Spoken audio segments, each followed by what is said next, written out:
तर कुरु रे कागरे सोनी चोचे तो है बांधी देव बास जो पिया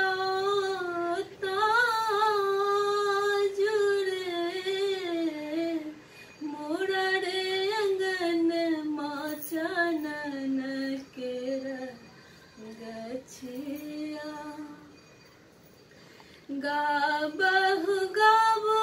सखी लोरी झूमरी मदन अड़ा धन जान रे चहुदिस चंपा में उल फूलल चंद जोड़ी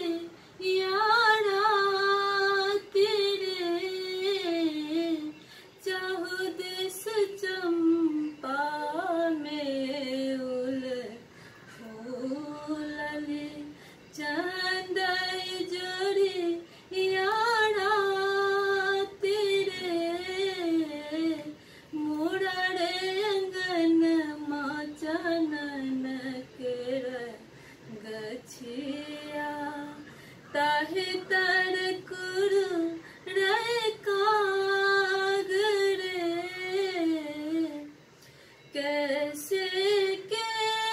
हम मयन राधव कैसे के हम मयन राधव होयत बड़ी रति सार रे पाक समय कागा क्यों न अपन हित देख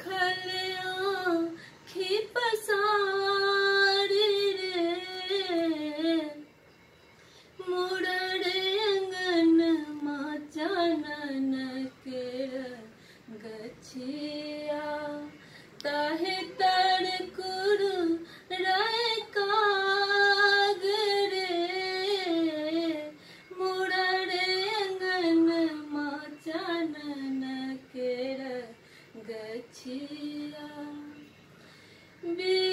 विद्यापति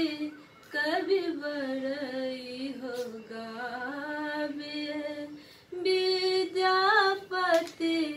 कवि बड़ई हो गावे तुक अच्छ गुण कनिधान रे तुक अच्छ गुण कनिधान